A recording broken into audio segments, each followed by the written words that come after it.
Gar, Professor Watal, Othan, Professor Siddiqui, Usma, and also faculty members and students.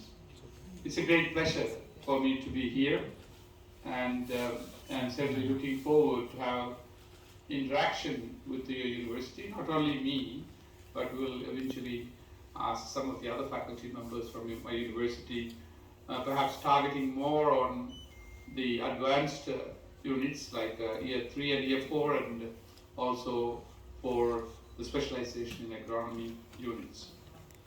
So today's is going to be just some appetizer, and I'm going to talk about some innovations we have learned in terms of adaptation to climate change. And climate change is really happening all over the world, including in India, so you're all aware of that. The second thing is I'm going to focus largely on dryland. India is also dryland, meaning Indian agriculture largely depends upon rainfall, monsoon. There is some supplementary irrigation, but most of the Indian agriculture is depending on rainfall, so as in Australia. So my talk will be give a background. Particularly, I'll give 2 or 3 slides about my university. Many of you don't know now. After this talk, you can go to Google. What is adaptation? We need to define before that. Then I'll talk about Australian, particularly Western Australian agriculture. And of course, remember, Australia is one of the youngest continent in the world. So agriculture is new. There was no agriculture in Australia before 200 years ago. So that's really something interesting. Everything you see in Australia is brought from elsewhere, adapted, bred and developed. Now we are one of the 4 net food exporting countries in the world, meaning we produce enough food for feed 26 million people in Australia, and then we export a lot of food. So an average Australian farmer produces about food to feed 150 people home and about 450 people overseas. So India is a big country compared with Australia in terms of population. India is also doing extremely well in agriculture, and I was very pleased to see that this year or last year you exported 20 million tons of rice for the first time. But there are a lot of challenges here as well. Now then I will look at past and future climate change. As I said, Australia is the driest human inhabited continent in the world. So there's a lot of lessons we can learn from Australia. So the drivers of climate change, particularly rainfall, temperature and CO2, which is the greenhouse gas. And then adaptation to climate change, as I said earlier, the continent has been adapting for agriculture only 200 years, so we have a lot of lessons to learn from there. Then I'll talk about a little bit about greenhouse gas emission, including soil carbon, very little. Perhaps the soil carbon can be a separate topic for agronomy students, Professor Tar. And then I'll use 1 or 2 small case studies, and then I'll draw some conclusions. So this is where I'm coming from. Do we have a pointer here? No. Anyway, so the Australia is shown here. I'm coming from Western Australia, which is almost half of Australia, and we have only 2.6 million people. Can you imagine? So the state which I was born is Kerala, and it is a very small state, and it has got 35.3 million people. So whole Australia has got 26 million people. So we are the second largest state in the world. The first largest state is somewhere in the Soviet Union called Yakutia. So 2.6 million people, very nice city. I'll show some slides. And then we have got South Australia, Victoria, and a small island state called Tasmania, then New South Wales, then Northern Territory. So Perth, Adelaide, you know, from those who know about cricket, then Melbourne, then Sydney and Brisbane. So these are the capital cities. So majority of the population lives in the coastal area because Australia is surrounded by sea. No one comes there. The quarantine is very tight. So it's a very specific, unique environment. So this is the beautiful city of Perth, and you can see the city on that, and the river, the Swan River flows. All the red roof buildings are my university. Wonderful place. So my office is very close to the river, laboratories. You can just go around and walk. City is only 4 kilometers from the university. And then you see a large national park there. That's a beautiful national park called Kings Park. So I live on the other side of the river. So every day I drive through the riverside and come to my university. So I get very calm when I see the water. So it's a beautiful, beautiful university. And I'll talk a little bit about my university. So UWA, in short form, University of Western Australia, has a global reputation. So it was established in 1911. Before that, there was no university in Western Australia. People have to go to other parts of Australia to study. So a young Scottishman who migrated there, he made a lot of money from wool, sheep, and also he established the Australian paper. Then he said, we want to establish a university. So he put a lot of money at that time and established the university. His name is Winthrop Hackett, professor. And he has no PhD or anything, and he was the first vice chancellor. And I'm holding a chair, the only one chair in the university, Hackett professor. So that's named after him. I'm the first non-white person holding that chair, which is quite a prestigious chair.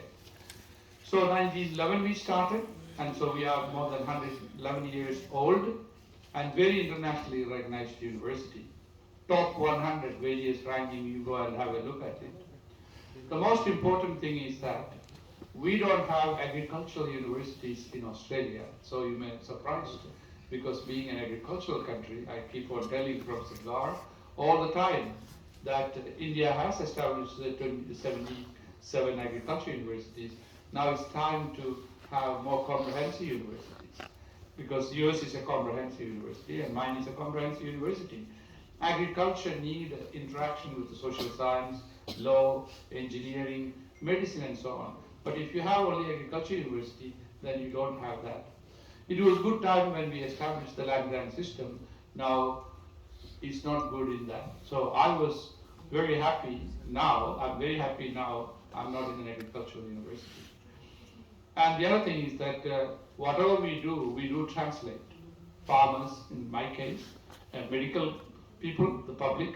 So that's important. You need to have basic applied and applied research and teaching, so that whatever we learn is useful for the citizens of the country. So there are 40 universities in Australia. India has got 300 plus universities, a lot of universities, but India is a large country. Of the 40 universities, 8 universities lead the pack, and we call Group 8 universities. And my university is part of the Group 8. And this is what I have been telling Professor Gar and others, that we need to have that kind of system in India, because every university will not be world ranking. Unfortunately, India doesn't have any of the universities coming even in the 500 ranking. So the government of India is also concerned, and there are going to be more quality-driven thing. And I was very pleased to hear from Professor Gar that your chairman, chancellor, want to have less number of students so that the staff-student ratio is the best. So in other words, if you have so many students, if you have less staff, then the staff like me and Professor Gar and others doesn't have the time to individually attend your. So you are in a very lucky situation where the staff-student ratio is small. So as my university, we don't have a lot of students. Now, we got Nobel Prize in Medicine in 2005. He's a very close friend of mine, Professor Barry Marshall. He's a medical graduate from university, then did PhD, went to US, came back to my university. As a young researcher, he was looking at he's more into the gastrointestinal aspect of medicine, and he was looking at the stomach of patients, and he found that some ulcer patients, the stomach, when he dissected through the microscope, he found a bacteria is going, and that is Helicobacter pylori. And the acidity of that stomach fluid is less than 3, very acidic, similar to what the Coca-Cola at pH. So he postulated the hypothesis that stomach ulcer is caused by the bacteria Helicobacter pylori. So no one believed, even the medical people said, no, it is caused due to smoking or drinking alcohol, and they dismissed him being a young medical researcher. So what he did, Koch's hypothesis, he made a cocktail of the bacteria, and with the permission of his young wife, he drank that bacterial cocktail. He developed the classical symptoms of ulcer. Being a medical doctor, then immediately used antibiotics. Bingo, he proved. So that research was done way back in '85. It took 20 years, and he got Nobel Prize in Medicine. And he's still a professor, clinical professor, and Marshall Center of Malaria and many things he's doing. Very wonderful human being. But the point I want to say is that this is the kind of innovation you bring in. And he proved that and persisted. And it's curing a lot of people. India, there's a lot of stomach ulcer. It's passed from mother to children, children to the mother, father. It passed through the fecal matter, etc. He looked at the races and various pathotypes of, if you like, bacteria, and there's a big science going on. I wanted to bring him to India, yes, and still agreed. Maybe one day we have to bring him to India to have some lectures and so on. The most important thing is that we don't have agriculture school, so I lead the agriculture. So 17 years ago, from another center, I took over this, and I said I'll make it a world standard. When I took over, it was nowhere in the radar, 70 or 80, and worked consistently with a small group. Last ranking, 2022, we were number 15 in the world, number 1 in Australia. Small size, so size doesn't matter, it is the quality. I know I can talk about that, how I did. It's not just by myself, but of course the right people, and the ranking comes every year. It's very competitive. It's all based on pure metrics, not based on survey. The number of papers you publish, the quality of the papers you publish, the citation of the papers you publish, if you got academy fellowships, and then the amount of dollars you bring in. So it's purely based on metrics, not based on survey. So that's the background. Now, I can list, if you like, 5 or 10 global challenges. Here I have listed only 5 global challenges. Feed the increasing world population. This is very, very critical. So we have now crossed 8 billion already, and will be 9.5 billion. And there are 5 F words now, more important. That is the food price is going up, feed price is going up, fuel price is going up, fertilizer price is going up, finance price is going up, the interest rate is going up. We have had a luxury of more than decades of low interest, and globally things changing. So these are all intrinsically, and we brought down the number of hunger in the world level from 1 billion to 700 million. Now guess what is going backwards now. Now it's about 850, and plus the COVID has induced another 156 million. So this will continue. And young students, one more point, which is the largest industry in the world? It is not the IT industry, it is not the aircraft industry, it is not the medical industry. The food industry is the largest industry in the world. Meaning, agriculture, the food system, from production till the supermarket, consumption, health, a lot of opportunities. And that will continue till the humanity and the globe. And so, food industry, agriculture and food industry is the largest industry in the world. And projected energy demand. People thought that, oh, the fuel price will come down. The fuel price is not going to come down. So the fuel price is going to go up. That means the food price is going to go up.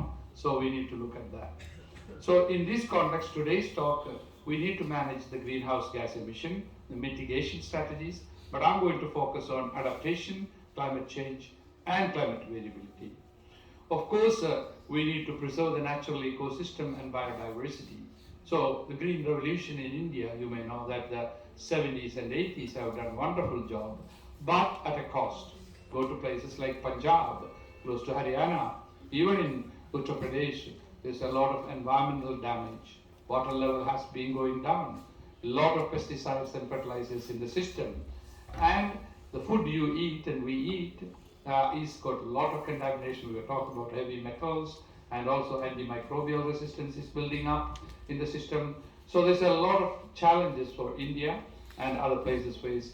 So we need to look at a new system of agriculture, eco-friendly system. I will come back to that. The global security, if you look at the unrest in various parts of the world, is also a big problem. And that's caused by partly by food. And if the food is not available at an affordable price, people will get hungry and they will get angry and they will topple the government. So the fundamental of humanity is based on food system, and you as young students have a lot of role to play for the next 20, 30, 40 years. So don't worry about medicine. So people ask me, so I did not get admission for medicine in India for 6 months, and that was a very disappointing outcome. But then I ended up in agriculture.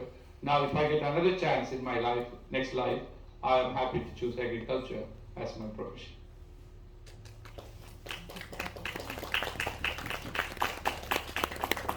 So let us look at the Oxford Dictionary or any other dictionary. What is adaptation? So adaptation is defined as adjustments made in response to stress. Every day we are going to face stress, whether it is Professor Gar or me. You may think, oh, I'm a big professor, but I have to face stress every day. Whether the flight is delayed, or whether I get a stomach upset, or whether I'm not able to reach A to B. So we need to learn how to be resilient and adjust. So that is adjustments made in response to stress. A good adaptation should be based on a process to minimize the potential negative impact. Sometimes we cannot avoid, you can minimize that stress. So that's the way you need to, preparing for the exam, how do you have a stress coming in, so you need to really adapt and do that. A successful adaptation enhances a system's ability to deal with uncertain future challenges. So climate change is what is uncertain, I'll talk about that. So we need to really have a system approach than the silo approach. So this graph is slightly bleached, but if you look at this is where the global drylands. Dryland means it can be hyper-arid, arid, semi-arid or dry, humid. There are 3 or 4 points. One point, number 1, you can see Australia and India. There's a lot of drylands. It's all over the world. It's about 42% of the global terrestrial area. And drylands are marginal because we don't have a lot of rainfall and irrigation. And they become more marginal because of the climate change.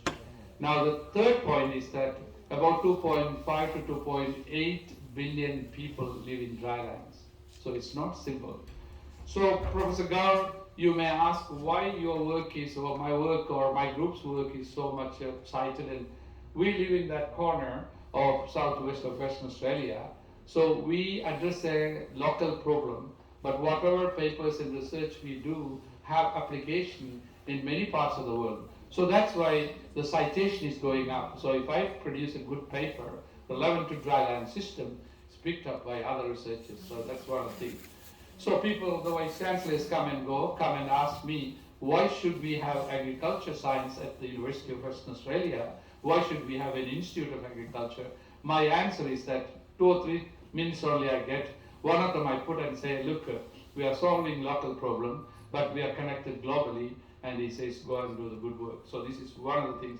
We are not just focusing on little. So it is an uncertainty cascade, because you people will say, oh, climate change will happen maybe another 50 years time. I don't need to worry about it. This is a problem, and that's a problem for the politicians, because politicians are only interested in 3 years of election, and they are not interested in the long term.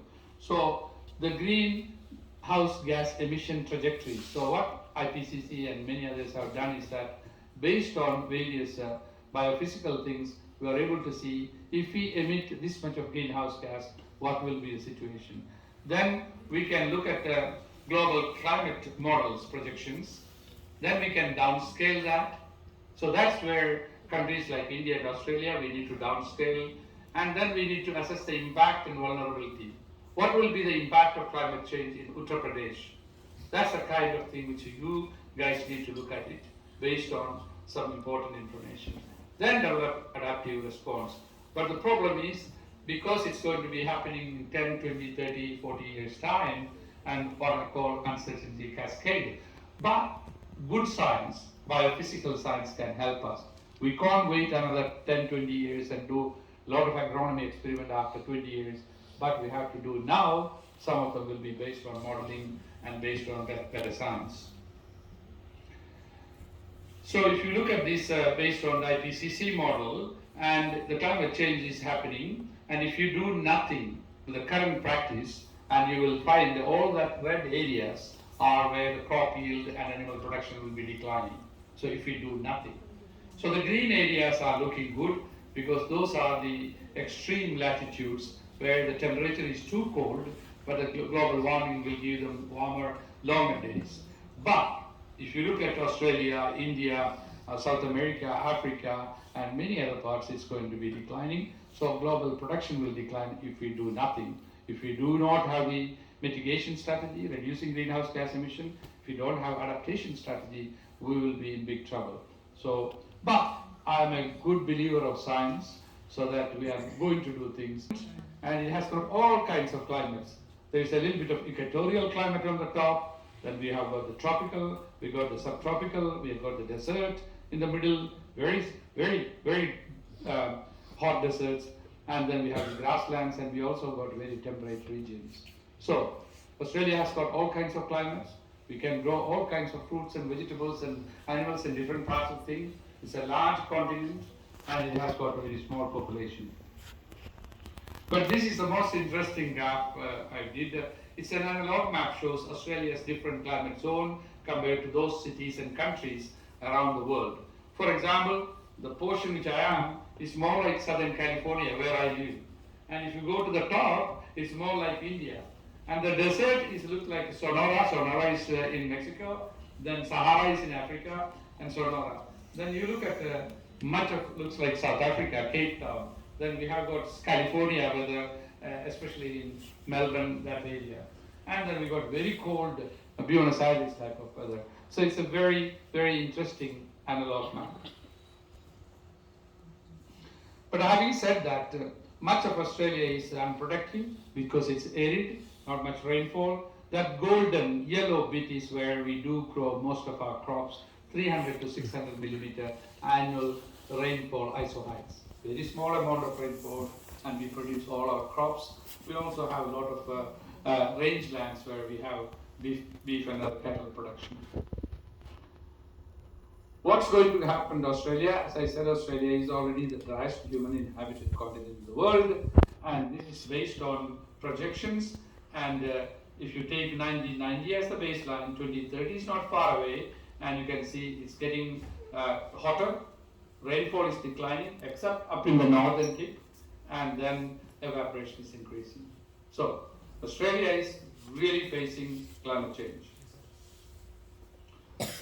So as a result, climate change is driving food prices. Farmers report warns climate crisis, climate change hurting supply chains, climate change forcing a food cost, and Aussies paying more for their groceries. So it's already affecting, because we had a lot of flood. You may have heard in the news last year, a lot of flood and disruptions. Drying and all these things are also affecting our export and food prices. Now, if you look at the area where I'm going to focus is the southwest corner of Western Australia. So we have cold, wet winter and dry summer. Now we have summer. It's like a Mediterranean type climate. And 12 to 16 million hectares in that corner, this corner. And about 10 million hectares only we crop. And we used to have 15,000 farmers in that corner, now only 4,000 farmers. So smaller farmers all go up, and the efficient farmers build up, and consolidation has occurred, and efficiency has improved. But the main thing is that if you look at the rainfall, you can see here, this is the low rainfall. Look at the rainfall. ISO height is 250 to 325 millimeters only annual. The medium is 325 to 450, and the high is 450 to 750. So a very low rainfall environment and very hostile soil, we are producing some wonderful crops. Wheat, barley, canola, pulses. So my PhD was the first PhD on chickpea in Australia. I won't talk about that today. So I have released 13 varieties of chickpeas and pulses, although I'm not a breeder. The physiology helped me, and now we have been exporting pulses to places like India, and it's about a $1 billion industry. So that's basic science plus working with the farmers, etc. Then as we move to the south and east, there are different type of climates. I will skip that. So this is the corner, the southwest, where our agriculture is located in Western Australia. If you look at the rainfall from 1910 to 2022, you can see every year the rainfall varies because that's our nature. But since 1975, we have been seeing a steady decline in rainfall. So this is one sign of climate change. The second one, so people doesn't believe that. So we went and looked at all the dams where we collect the water. We looked at the water levels in the dams. And if you look at from 1911, so not a short-term record, 1911 to 1974, if you take that mean value, it is about 420 gigaliters of water was collected in the dams.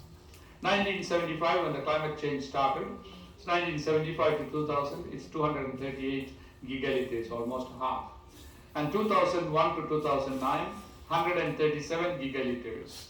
And then from 2010 to 2020, 69 gigaliters. So we show that to the politicians and say here is an evidence of declining rainfall in that part. Very clear. So now the government has introduced the desalination. So none of those water is used for irrigation, for drinking and education, how that's utilized. So the climate change is definitely happening. So it's not only the rainfall, if you look at the temperature, so zero means no change. So in the 1910s and 1911s, there were more and more colder days. But as you come into 75 onwards, number of hot days are happening. So that's again a clear impact of climate change. So I just want to summarize what's happening with this, the climate change. Lower average autumn and winter rainfall, increased seasonal variability, increased risk of prolonged drought, higher average temperatures and evaporation rates, more intense tropical cyclones. So when we started saying this in the 80s, no one believed it. Now everyone is believing, and we are feeling that. And the same in India, the impact of climate change is definitely happening. But this is a very interesting graph. Unfortunately, it's not very clear from there. So the y-axis is the production of thousands of tons of crops, and different crops are there: wheat, barley, canola, pulses, etc. See that very dry years, even we were able to produce good. But look at that. Last year is the record, 24 million tons. So here I have been saying climate is changing, but we are increasing the production. It is where the technology comes in. Innovative farmers, new varieties, climate smart agronomy. So you can do that. So this is a wonderful achievement and earning a lot of export dollars to the farmers. So now let us ask some big questions. Not only in my country, you can ask the same question. So the rainfall, temperature, less extent light, CO2 are the main drivers. Then you got the geography, you got the district, you got the people living. What is the impact of climate change on agriculture? Question number one. What are the risks and opportunities? Because CO2 is increasing, temperature is increasing. What are the opportunities there? Will the farmers and the industry be able to adapt? Then we can ask the big question, what is the impact of adaptation? Even if you do adapt, will it make any difference? Are we at the tipping point where that adaptation is not going to help? So I think these questions, I don't have full answers, but this is the type of questions you as students should ask as well. You as professors should ask in your area. These are generic questions. Then you find answers and solutions, and design research and extension and development. So when I was a student, I'm sure that many of the professors sitting as a student, we didn't have anything about climate change. We studied agricultural meteorology, so weather and climate, etc. So there's a former vice chancellor and some of my students those days. This is the Dr. Sarkar is here. We did the CO2 work, water temperature interaction. So at the University of Western Australia, we do a lot of research and teaching on climate-friendly crops and animals, what we call smart genetics and physiology. So that includes all genomics work, GWAS, molecular work, etc. Conservation agriculture, I'll talk about that for region agriculture in India. And we need to measure the greenhouse gases, carbon dioxide, nitrous oxide, and methane. Unless we know what we are emitting, we will not be able to manage. So important about the soil, and a lot of my research is on soil fertility, soil biology, and carbon sequestration. This is so important. If the climate change is happening, everyone is looking on the top, but below ground and the soil is also affected. So we need to understand what is going to happen to the soil biota, including your nematodes or soil microbes, fungi, actinomycetes, bacteria. So then, somehow in India, a lot of emphasis on tools and biotechnology. Biotechnology is not going to solve the problem. It is only a tool. The tool has to be applied to solve the problem. So we have biotechnological tools, biophysical, more importantly, socio-economic modeling. Because if you do anything, if it is not going to make any difference in the economics, income of the farmers, why are we wasting time? So I manage a large farm, Professor Gao, next time when you're there, 1,600 hectares. It comes under my institute. It's the most nightmare job I do because I have about 6,000 sheep and a lot of cropping, number of staff, managing the farm is the challenge. So I can now say that the last 2 years, since 2009, I have been managing good management, good manager, etc. We made a profit of $1 million last year. So the Vice Chancellor said to me, if you make profit, you will keep it within the unit. If you make loss, you have to bear. So if I make a loss, that loss will accumulate. And somehow I have to manage. So for the first time we did. So any products coming from that will be sold. But it is an experimental farm where large-scale experiments are going on. So that farm, breeding both for the aerial environment and alone. And last year was a record production and going extremely well, 36 million tons. So in our area, what we call the Mediterranean climate, we plant them now April, May. This is when you have summer, we have winter. And it all looks nice. Rainfall is good, temperature is low, humidity is good, everything looks good. But guess what? As soon as the weeds start flowering, we have high temperature, low humidity, high evaporation, low or no rainfall, and what I call terminal drought, leading to yield reduction.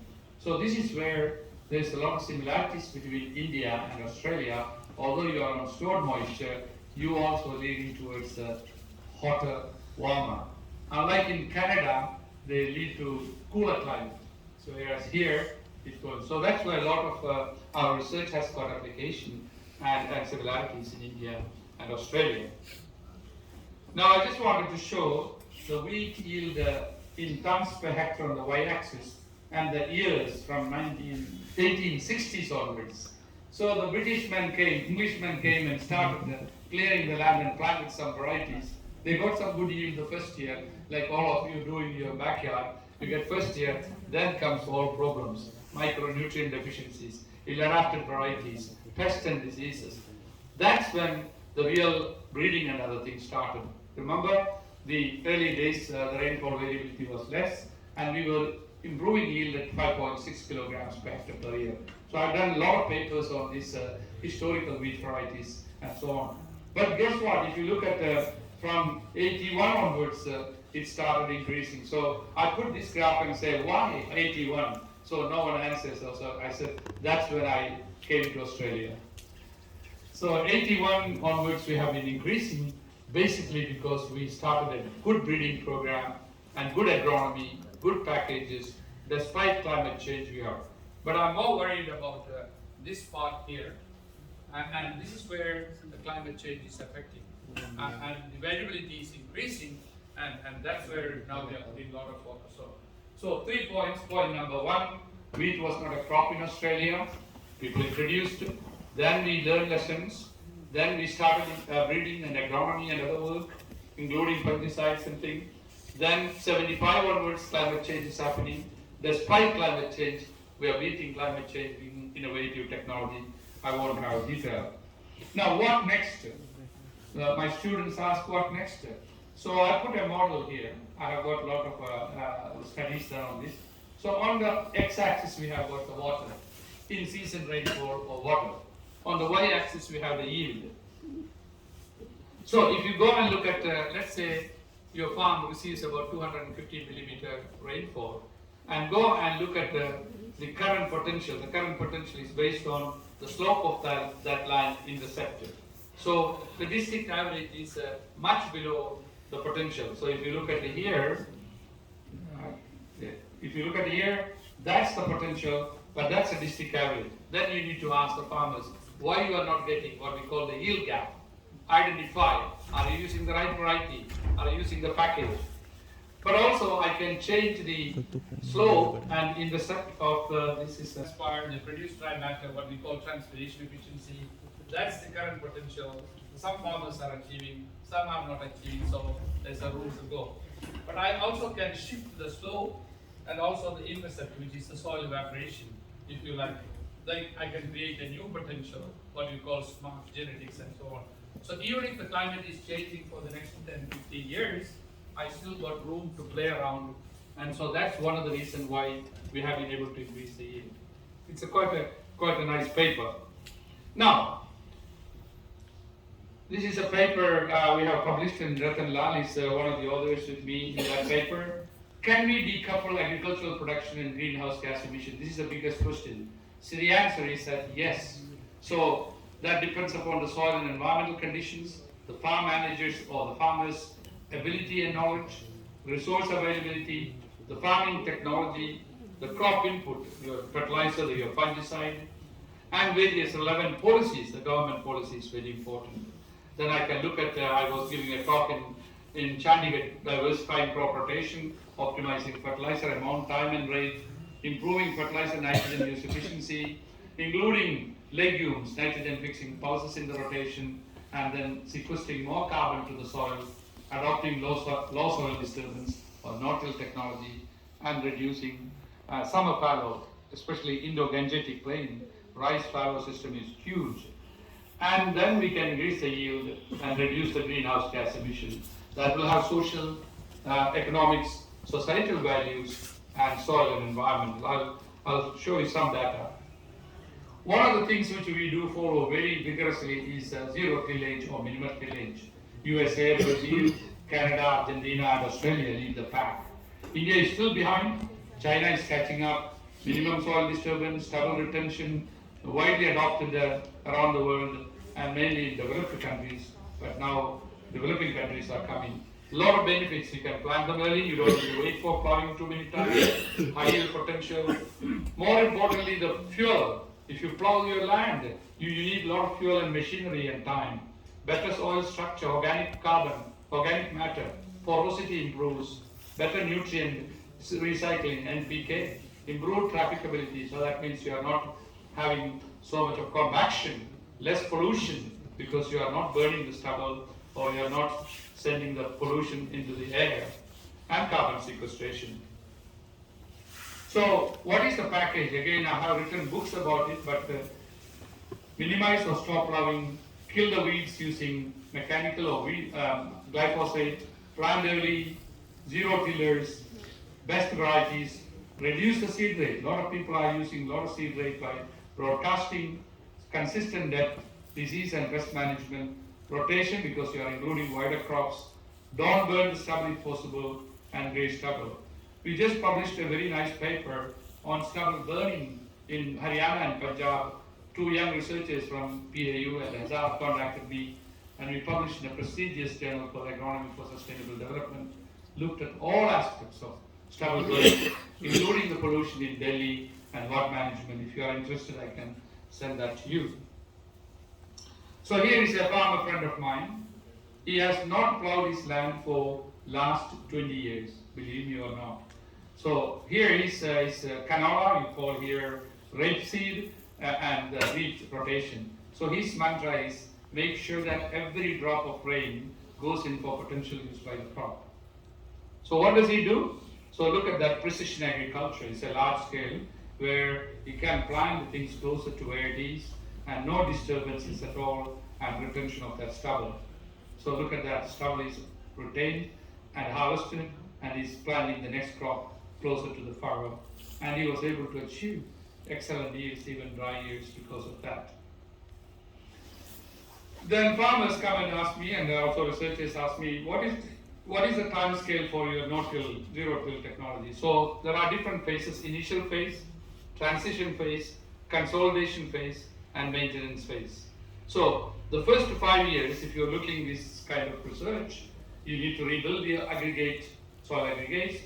You're starting with a low organic matter, low residue, because farmers have been burning, so you need to bring that, and require nitrogen to carbon nitrogen ratio mobilization. So, and slowly we build, and many of our farmers are now in the maintenance phase. High organic matter, high crop residue, more moisture retention, nutrient cycling is good, less nitrogen and mobilization, and that's called 20 years. And we have done a lot of work in this area again. So here is an example of a paper we published a few years ago in Soil and Tillage Research, where I looked at 25 long-term experiments from different countries: Australia, China, Mexico, Brazil, UK, USA. We didn't have much data from India. So the regression line shows that where the broken line is no change, it's scattered. The main point is that it takes 5 years to get the system good. But all of the benefits are there, reducing the years. A place called Northwest Gansu province, you can go on Google. It's a plateau which is really cold in winter, -30 plastic, and then rich furrow techniques and so on. I'll show you only one data. So on my left hand side, on your left hand side, you can see this is a plastic mulch planted on the same day, corn, with a furrow rich technique, 7 to 11 tons per hectare. The other one, water use efficiency of 19 to 30 kilogram hectare per millimeter. The one without it is 2 to 3.5 tons per hectare, and water use efficiency of 7 to 10 kilogram. So why? 3 things. Number 1, maize is a C4 plant. It cannot tolerate low temperature. When you come from very harsh winter, the soil temperature is still very low, so the plastic acts as a blanket. Number 1, so the temperature increases. Number 2, the snow melt and any other rainfall, that water is retained, no soil evaporation. Number 3, weeds are not coming. So we have done so much of work in this area. It's a huge technology, and several 100 million hectares is adopted. We are also looking at the recycling of the plastic, the fate of microplastics on soil biology, nutrient balance, and etc. There's a lot of published papers. A lot of this is written up into a book a few years ago, Conservation Agriculture, into 28 chapters in addition to the papers we published. And perhaps Dr. Professor Gar, you could use that for your agronomy teaching purpose here. I'm sure that your library should have access to from the spring. Now I'm going to quickly go into the greenhouse gas emission in Australia, and I'm sure that India can also have that kind of data. So we have agriculture is emitting 17%. I think India is a bit more, probably close to 30%. And methane from ruminants is 12%. We don't have a lot of rice in Australia. Land use change, the forestry, burning and other things are small. Food waste and other things is small. Transport is big because Australia is a large place so everyone drives cars. In India, transport is big. Industrial process is not that big because Australian industry is smaller. Fugitive emission from your refrigerators and various other things. Then stationary energy is the biggest emitter.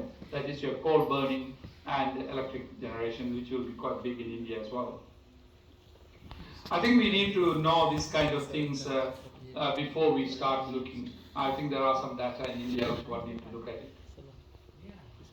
Now, the biggest emitter for us is animals, particularly cow and sheep, and yours also big emission of the cow because cow is the largest population. So let us take what is the cow emission or the methane emission. So methane energy is equal to 55 megajoules per kilogram. So it's an energy. So it's a net loss. It's coming from the mouth when the animal birth. So 6 to 10% the gross energy intake is lost. 3 to 4 times bigger than meat or wool production. So can we then reduce that and get more meat and milk production? This is our hypothesis. So it is the largest inefficiency in ruminant production. Our animal production professor is here. And so let us prevent or reduce the methane emission in the animal system. This is a challenge we have. So one of our professors, I think it's left bleached, he's a champion on that, Professor Phil Werko. He's looking at the methane production and measurements at a laboratory scale, at a field scale, using various techniques. So what his hypothesis was, Australia has got a lot of native plants, so has India. So instead of giving straw, oat and chaff, can we supplement with some native plants, and they may have inherent reduction in methane. So this is the hypothesis. So oat and chaff, that is the standard, or your rice straw, whatever you want to do. He went and looked at the various native species, forage or shrubs. He did test tube studies, and what we have here is that many of them were above the oat and chaff, no good. Many of them were well below the oat and chaff, right? So this is a very interesting discovery, innovative discovery. Australian native plants, fed to the animals, sheep, they have an inherent reduction in methane production and no loss in body weight, no loss in wool production, no loss in meat production. One of the species, I won't show all the species, is called the Amorphilia glabra, we call tarbush. It's more like an acacia family, you can see from the leaf. So that plant was then started multiplying, and guess what? This is the farm comes under my wing, the 1,600 hectare farm. We have got wheat and canola production, livestock production. We started planting those shrubs in the farm. See? So on the background you have got the sheep grazing on natural pastures. Then here we started planting them in contours. In between we have the annual pastures. So the idea is that the sheep graze on annual pastures plus some of these novel forages. And better solution. And in fact now that's being adopted by the farmers. So I mentioned about decoupling land productivity and greenhouse footprints. Majority of this happens off the farm, like electricity, fuel, transport. So it's not, you cannot blame the farmers on that. On the farm, we can look at CO2, nitrous oxide, and methane. Then we got on-farm applications. So if we dissect all that into various strategies, that is on-farm application, crop growth, denitrification, leaching, etc., then we should be able to devise strategies to minimize. So this is where one of our studies we published in Proceedings of the National Academy of Science, United States, PNAS. What we looked here is, very briefly, we developed an integrated cropping system that incorporates 4 key components. Number 1, intensified cropping through relay planting or intercropping. Number 2, within the field strip rotation. Number 3, soil mulching with available means such as crop straw or plastic. Number 4, no tillage or reduced tillage. So we conducted 16 field experiments over 12 consecutive years from 2006 to 2017. And what we found was that increasing annual crop yields by 16 to 50% by following this technology. Number 2, the returns increased by 39%. And more importantly, 17% reduction in greenhouse gas. Very simple. I mean, it is practiced in India, but no one went and measured. So the issues are common: environmental concern, high food demand, low arable land, scarce water, low farm income. But the outcome is increased crop yield, enhanced net income, and reduced carbon footprint. And I'll show you one or two data. So this is, for example, in China what we did. You can see the peas, field peas, planted in spring. They are already flowering. Maize is coming in as a late crop, and significant reduction in greenhouse gas emission and increase in yield. So I don't want to look at all the graphs. If you look at the top graph, A is grain yield, and the bottom is peas, maize, wheat, and maize. So the first graph is mono, second is relay. So in all cases, you can see that the relay has increased yield. But if you look at this graph, graph D, it has reduced the carbon footprint, kilograms of carbon dioxide. Very simple. So this data then PNA said, oh, agronomy type of work will not be published. The people said, here is an example you can publish. So we did a lot of various other measurements. But if you look at here again, the net return of the farmer increased from mono to relay. And the components are have shown pea and maize, and wheat and maize. But if you look at the grain yield, more, the net return is more simple thing. So these are all the data from that PNAS paper. But the most important aspect is that we were able to show that pea mobilization, phosphorus mobilization, having a legume through organic anions excreted through the rhizosphere helps the phosphorus locked in either as aluminum phosphate or calcium phosphate. Also, we were able to see in the species interaction with the iron and zinc, particularly phytocedospores. So, Professor Watts, the rhizosphere microorganisms can make a big difference in terms of availability and reducing the greenhouse gas emission. And of course, you all know that the inclusion of the pulses in the system can reduce the carbon footprint, particularly the nitrogen, and also huge amount of organic carbon through nodules and roots in the system is enormous. I mean, what we need is measurements. Here is an example. On the bottom graph is wheat after wheat after wheat, and that's equivalent to, let's say, 100% CO2 equivalent. Then, including pulses in the rotation on the top graph, reduced to 34%. Again, these are the data we can show to the politicians, and the farmers get the credit. Just to skip that. We also measured in the field. This is a chambers we use to measure the CO2 and nitrous oxide in a continuous system in farmers' field. And we quantified carbon footprint in Western Australian grain production. We were able to show that the carbon footprint by farmer is so low, and it is not similar to the European data. And as a result, our carbon footprint has been, the greenhouse gas commission in Australia changed their parameter in that. So we were able to argue in Europe and international community, our carbon footprint is very low. And again, I've done this into this is the same, the book which I showed. I will skip that. I don't think so. Skip that. Now, for the new generation, what is the next big revolution in agriculture? So there are 4 things I'm going to show. Number 1, iron plow. Before that, there was horses and donkeys. Mechanical reaper, cotton gin, for example, in India, it made a big difference. Telegraph. I don't think many of you know about what is telegraph about. Second one, and still the most important one, is the Nobel Prize winning Haber-Bosch process, which now produces the nitrogen fertilizers. Mendelian genetics, 200 years old, I think 250 years now. Father Gregory Mendel, when he said that Mendelian genetics offerings. And that revolutionized agriculture, but also in medicine. Tractors made a big difference. Rail and steamships, which exported the products from one place to the other.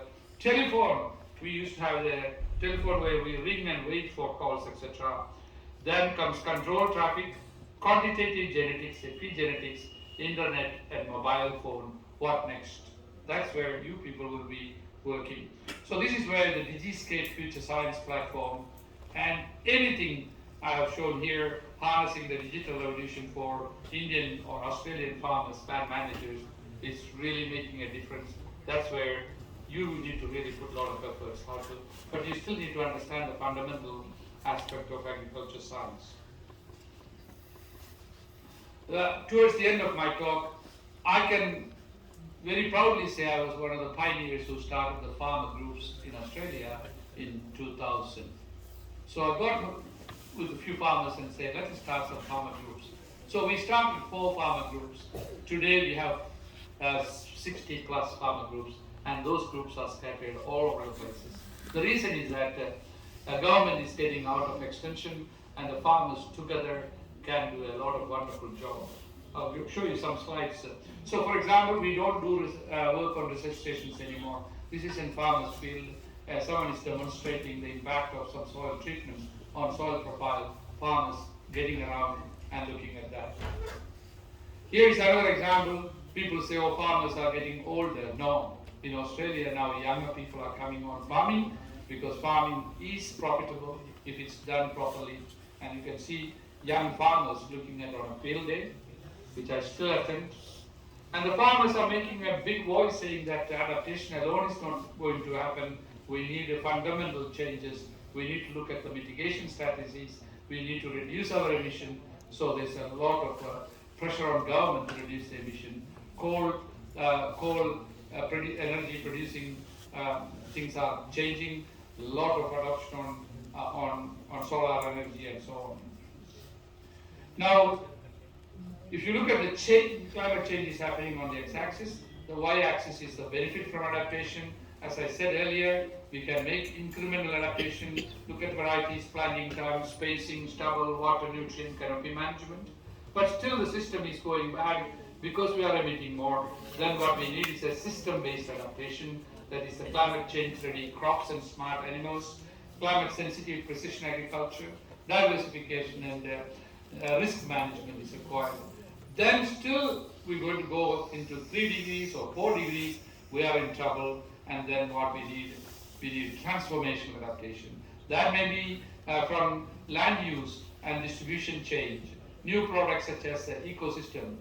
For example, in Jordan, a country where there's very less rainfall, they shifted the entire village from the south to the north. Agriculture is no more viable, it became arid. And we will reach that, so let's hope we don't reach that. But we as scientists should be prepared to advise the government of the day. Things can go wrong because you may not have every year agriculture in certain areas, which is marginal. So my conclusion, adaptation to climate change is about research, development and innovation. We need to understand the past changes and past adaptation, particularly farmers are living there and they have been adapting. Improve system understanding, this is where the science comes. We need to quantify the impact of climate change in terms of numbers. Understand future change based on management. And we need specific breeding, because I'm also a plant scientist, what is efficiency, heat and drought tolerance, and also the CO2 fertilization effect is beneficial in the short term. I was talking to Ashutosh about that. But we also need to have better seasonal forecast, rainfall and temperature. No point in giving the farmer tomorrow will be wet day. We need early warning and alerts. And threshold and critical events, more or less with climate change. New weeds and pests and disease will emerge because of the core dynamics are changing. So you can't have a classical disease and pest because those will become minor and the minor will become major. And more importantly, communicate with the farmers what we know and what we don't know. We will not have full answers to everything. And if you don't do that, seeing nothing, hearing nothing, and doing nothing is no longer an option. Thank you. Thank you very much.